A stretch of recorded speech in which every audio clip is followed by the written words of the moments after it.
Hello students, welcome to all of you in my YouTube channel Cool the Physics which make your study easy and comfortable।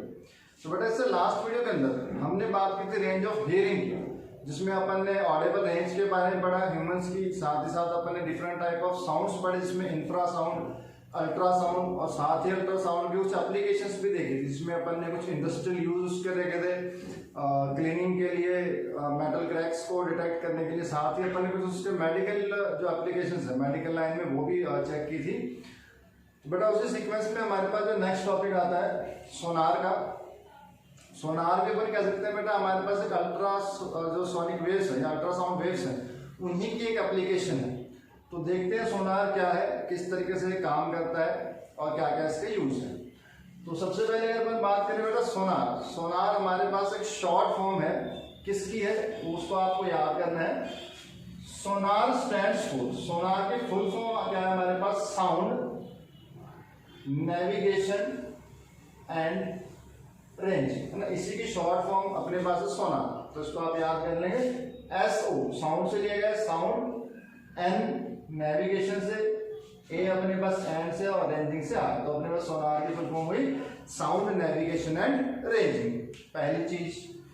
उसके बाद सोनार है क्या, ठीक है। तो सोनार हमारे पास क्या है, सोनार इज अ डिवाइस, एक डिवाइस है दैट यूज अल्ट्रासोनिक वेव्स, और इसके अंदर हम किसको यूज करते हैं, अल्ट्रासोनिक वेव्स को यूज करते हैं to measure the distance, direction and speed of under water objects.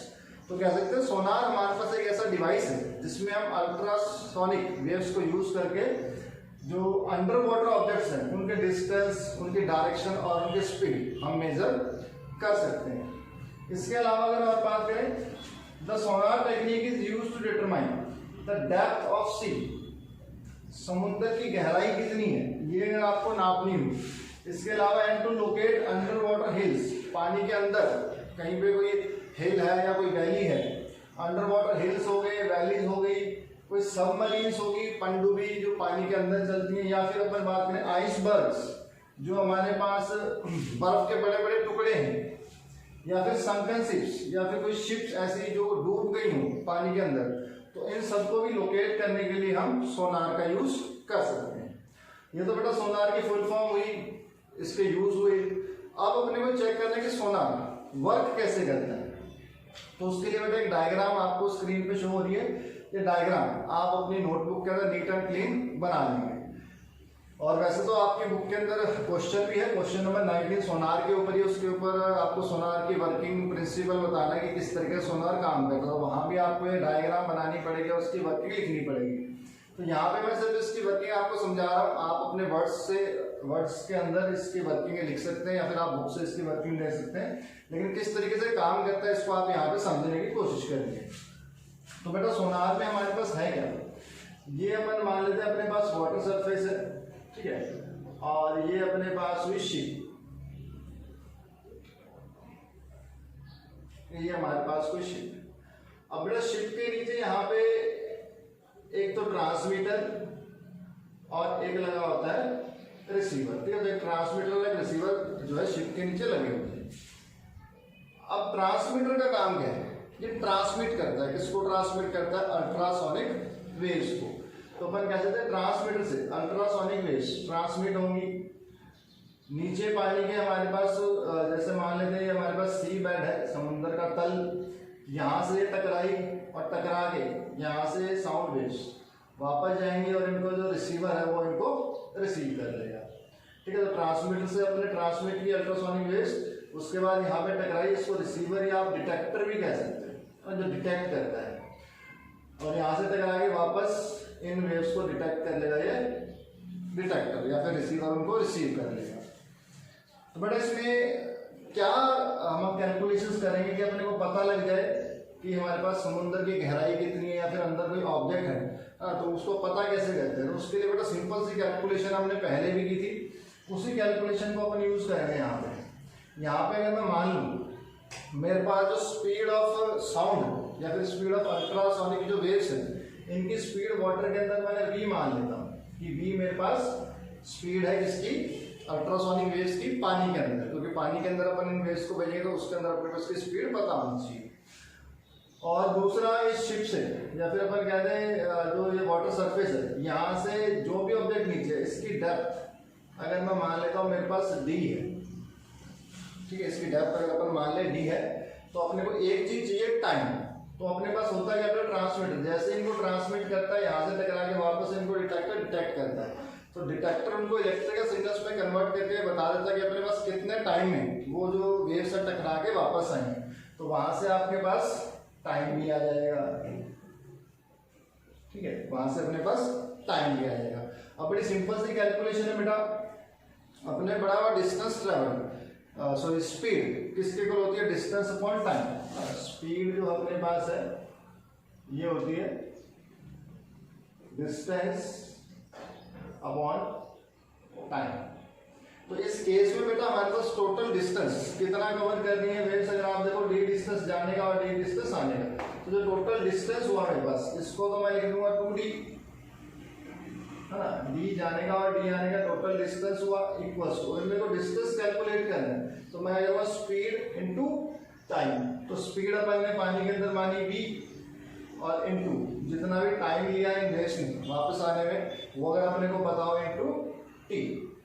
और यहाँ से अगर आपको सिर्फ d फाइंड करना है कितनी डेप्थ पे है, तो अपन d कह सकते हैं, अपने पास फॉर्मूला बन जाएगा v इंटू t/2। तो इस फॉर्मूले से आप कह सकते हो हम जो अंडर वाटर ऑब्जेक्ट्स हैं उनकी डेप्थ नाप सकते हैं कि कितनी निचाई पे हमारे पास कितनी डेप्थ पे ऑब्जेक्ट्स हैं। बेटा ये जो टेक्निक है इसको अपन इको रेंजिंग टेक्निक कहते हैं, इको रेंजिंग, इस टेक्निक को अपन कहते हैं इको रेंजिंग टेक्निक। तो आपको बेटा एक्सप्लेनेशन में यही बताना है कि हमारे पास शिप के नीचे एक ट्रांसमीटर लगा होगा, एक डिटेक्टर लगा होगा, ट्रांसमीटर वेव्स को जो है नीचे ट्रांसमिट करेगा, फिर वो किसी सरफेस से ऑब्स्टेकल से टकराएंगी, वहां से वापस आएंगी, उनको डिटेक्टर डिटेक्ट करेगा। उसके बाद अपन इस फॉर्मूले से जो है डेप्थ को बता सकते हैं कि जो अंडर वाटर ऑब्जेक्ट्स हैं वो कितनी नीचे। ठीक, इसके बाद में बेटा अल्ट्रासोनिक वेव्स का एक यूज सोनार हुआ। इसके अलावा जैसे अपन ने पहले बात की थी कुछ एनिमल्स ऐसे भी हैं कुछ जो अल्ट्रासोनिक वेव्स को यूज करते हैं, उसमें अपन ने बात की थी बैट्स की। तो यहाँ पे बेटा एक कंसेप्ट ये भी आता है बैट्स का, है ना, आपकी बुक के अंदर क्वेश्चन नंबर 17 के अंदर पूछा गया है कि बैट किस तरीके से अपने प्रे को या ऑब्स्टेकल्स को जो है डिटेक्ट करते हैं। तो उसके अंदर आपको इसकी एक्सप्लेनेशन लिखनी है। एक्सप्लेनेशन मैंने यहाँ लिखी हुई है, एक डायग्राम है, डायग्राम भी स्क्रीन के ऊपर शो हो रहा है, तो ये डायग्राम आप इसके नीचे बना देंगे।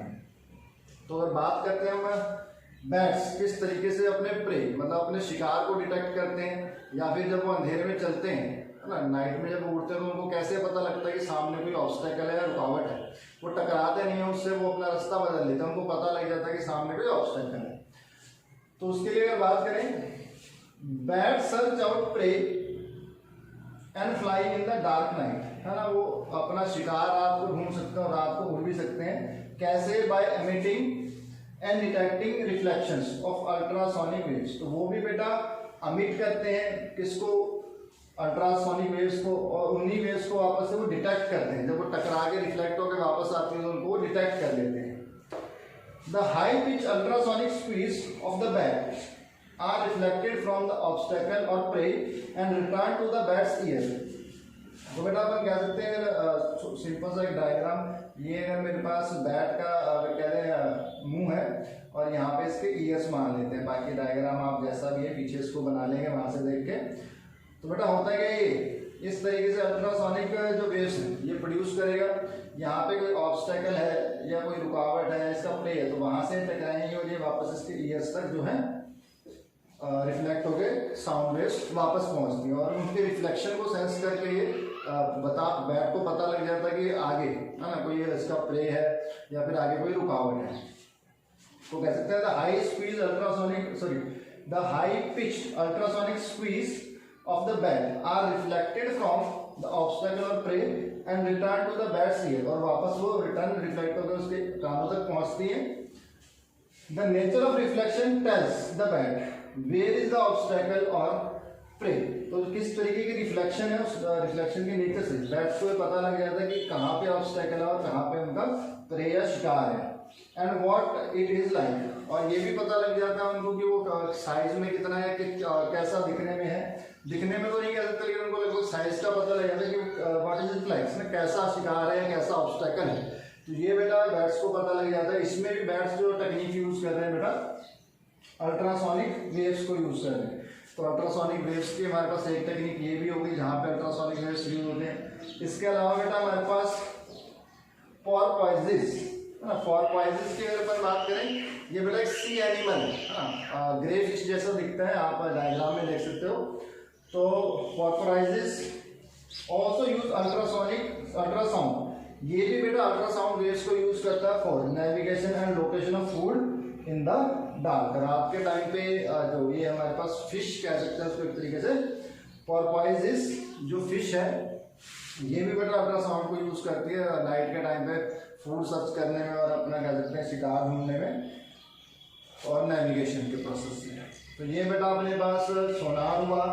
और इसके अलावा बैट के बारे में अपन ने बात की कि चमगादड़ है ना, रात को किस तरीके से उड़ सकते हैं, किस तरीके से अपना शिकार ढूंढते हैं, ये दोनों ही अल्ट्रासोनिक वेव्स को यूज करते हैं। इसके बाद में बेटा इस चैप्टर का एक लास्ट टॉपिक अपने पास आता है स्ट्रक्चर ऑफ ह्यूमन ईयर। वो भी हम चेक कर लेते हैं कि जो ह्यूमन ईयर है उसके अंदर क्या क्या कंपोनेंट्स होते हैं और किस तरीके से वो जो साउंड है उसको सेंस कर सकते हैं। तो चलिए देखते हैं। तो बेटा लास्ट टॉपिक जो हमारे पास इस चैप्टर का आता है वो है ह्यूमन ईयर। आपको पता बेटा हमारे ह्यूमन ईयर्स एक सेंसिटिव ऑर्गन है जो साउंड को सेंस करते हैं। बाहर जितने भी साउंड प्रोड्यूस हो रहे हैं वो आप कैसे सुन सकते हो, with the help of your ears. तो अपने को इसमें ह्यूमन ईयर का स्ट्रक्चर समझना है कि क्या क्या चीजें ह्यूमन ईयर्स के अंदर होती हैं और किस तरीके से वो साउंड को सेंस करते हैं। तो बेटा वीडियो को आगे कंटिन्यू करने से पहले आपसे एक रिक्वेस्ट है कि यहाँ पे स्क्रीन पे ह्यूमन ईयर का एक स्ट्रक्चर दिया हुआ है। सबसे पहले तो वीडियो पॉज करके उस स्ट्रक्चर को आप अपने नोटबुक के अंदर एक बार अच्छे से बना लें। उसके बाद फिर हम एक्सप्लेन करेंगे आगे कि क्या क्या चीजें हमारे पास इसके अंदर है, ताकि आप विजुअलाइज कर सको कि कहाँ पे कौन सा पार्ट है और उसको समझ सको। ठीक है, तो पहला काम आपको करना है, जो डायग्राम दे रखी है इसको एक नीट एंड क्लीन डायग्राम अपनी नोटबुक के अंदर ड्रॉ करना है। उसके बाद बेटा हम इसको एक्सप्लेन करेंगे, देखते हैं हमारे पास कौन कौन सी चीजें इस ह्यूमन ईयर के अंदर होंगी। तो सबसे पहले इसमें हम बात करते हैं बेटा ह्यूमन ईयर हमारे पास क्या है, a sensitive organ which enable us to hear the sound around us. एक सेंसिटिव ऑर्गन है which enable us to hear the sound around us. तो अपने को जो हमारे चारों तरफ साउंड प्रोड्यूस होते हैं उनको सुनने में जो मदद करता है सेंसिटिव ऑर्गन, उसको अपन कहते हैं ह्यूमन ईयर। इसके अंदर बेटा जो ऑडिटरी पार्ट्स कौन कौन से पार्ट्स हैं और उनके फंक्शंस क्या क्या हैं। तो जैसे कि बेटा आप डायग्राम में देख सकते हो, हमारे पास हमने ह्यूमन ईयर को 3 पार्ट्स के अंदर डिवाइड कर रखा है, आउटर ईयर, मिडल ईयर और इनर ईयर। तीनों ही पार्ट्स के बेटा अलग अलग फंक्शन है। तो सबसे पहले अगर इसमें बात करते हैं आउटर ईयर की। आउटर ईयर के अंदर बेटा आपके पास 3 चीजें हैं।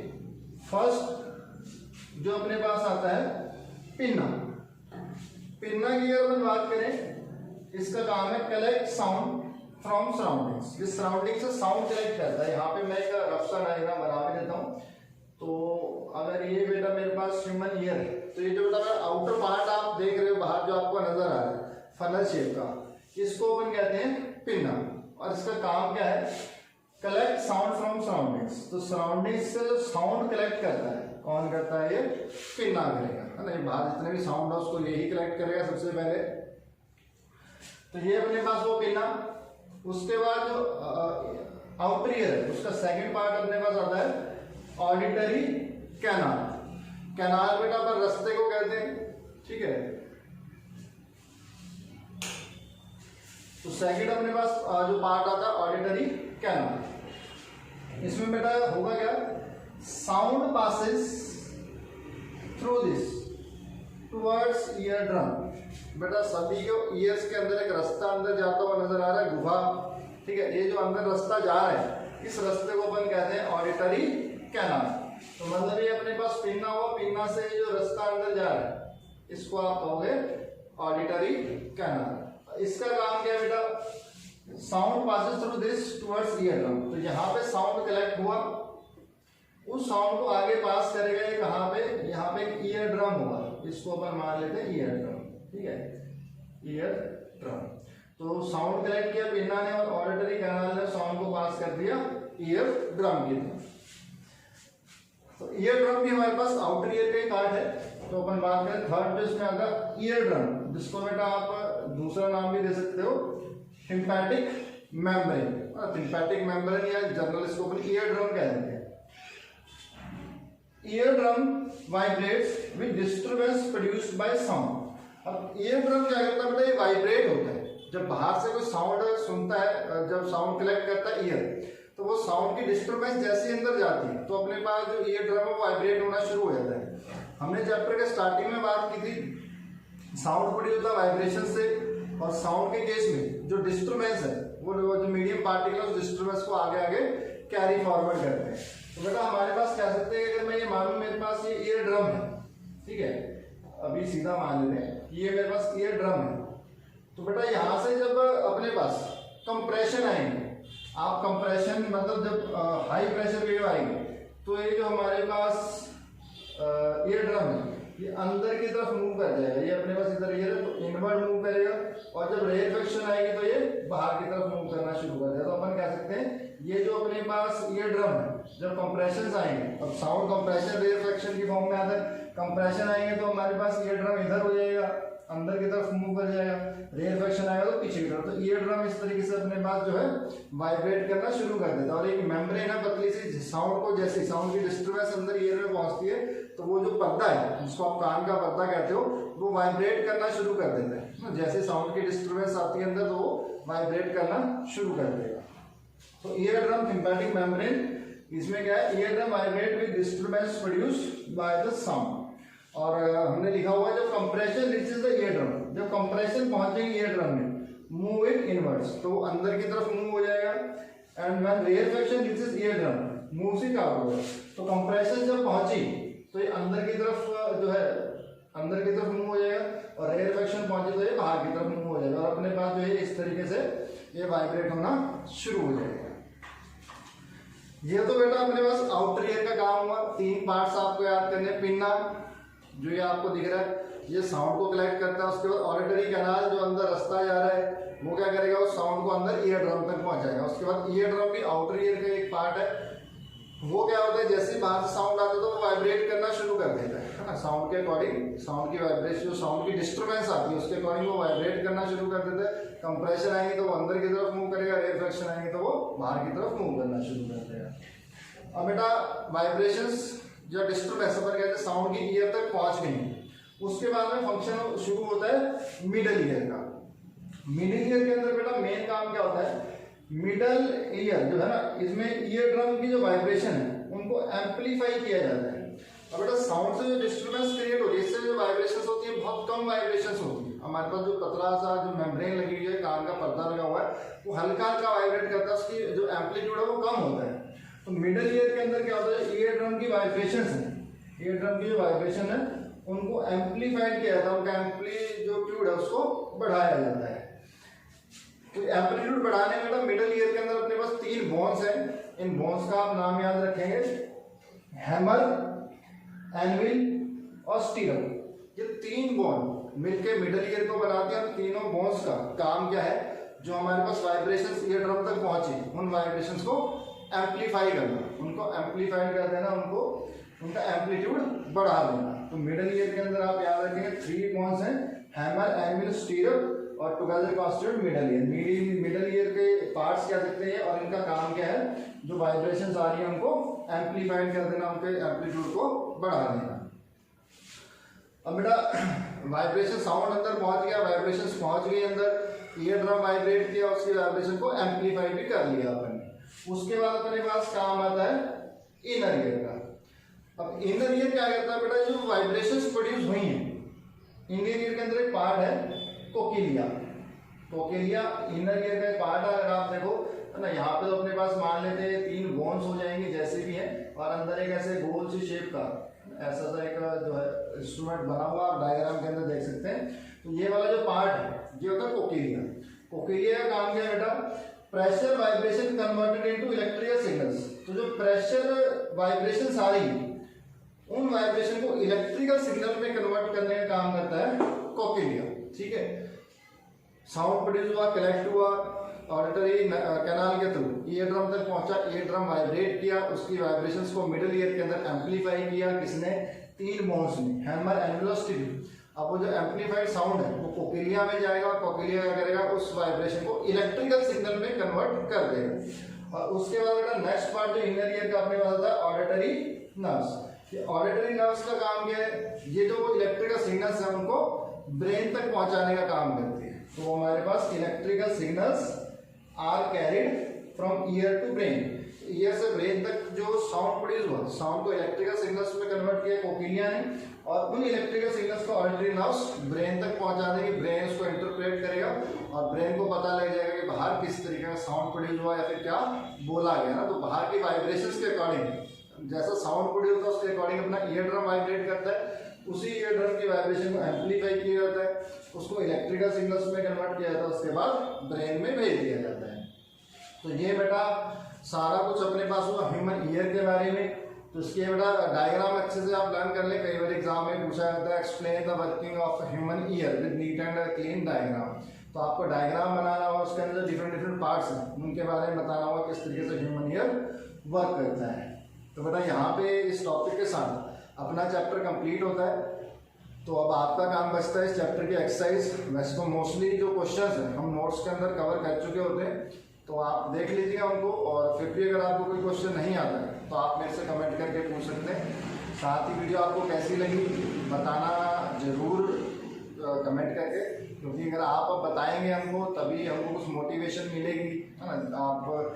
आपसे हम कह सकते हैं मोटिवेशन लेते हैं, जितना आप हमारी वीडियोस को लाइक करेंगे, जितना आप हमसे इंटरेक्ट करेंगे, कमेंट करके चीज़ें पूछेंगे, तो बेटा टीचर का भी कह सकते हैं उतना ही ज़्यादा हौसला बढ़ता है कि वो और ज़्यादा अच्छी आगे वीडियो बना सकें। तो रिक्वेस्ट है आपसे कि कोई भी वीडियो आप देखते हो उसको आप ज़रूर कमेंट करके उसके बारे में बताया करें, वीडियो को लाइक करा करें। साथ ही साथ अगर अच्छी वीडियो आपको लगती है तो आप अपने फ्रेंड्स को शेयर कर सकते हैं, और फिर ज़्यादा से ज़्यादा बेटा इस चैनल को आप सब्सक्राइब कीजिए। Thank you.